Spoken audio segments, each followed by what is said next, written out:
Lo muntu oshonile kubikwa ukuthi uqulekile esebhasini izolo ebusuku eliphume lapha ngezithuba zehora leshumi. Lokhu kuphoqe ukuthi umshayeli webhasi abuyele emuva. When the bus was loaded here, everything was fine. And then the information that we received from the bus driver and from the people that were with the deceased person, it's true, one person is deceased, but the person passed on while they were on their way to the port of entry. It did not happen in the center. Umnyango wezasekhaya uthi siyancipha isibalo sabantu abasagcinwe lapha njengoba ngosuku bemukisa abantu ababalelwa izinkulungwane ezintathu. Omunye ongokudabuka eZimbabwe uthi weza eNingizimu Afrika ezobheka amatoho. Mina ukuzosebenza manje akusebenzeki. Abantu bayahlupha nxa bekubona uhamba udinga imisebenzi bathi buyelanini endaweni yenu.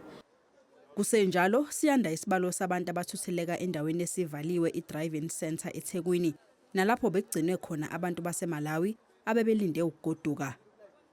Laba abaqale ukufika kusukela ngempela sonto bathi bebesahlanganisa imali abazohamba nayo emakhaya ingakho befike seledumela edlula.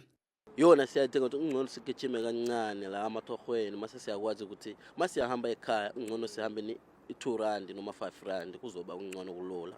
Because asazi ukuthi how many days sizobalana. So le imali lo sizokwazi kuyisebenzisa thina. Kunxuswe labo abangakwazi ukusiza ngamabhasi angathutha abantu abasele ukuthi beye eMusina ukuba beze nganeno. Because whoever is seeing my appeal, they will come on board, then 1, 2 buses, 3 buses, but I was appealing for 5 buses so that it will have to clear all the people.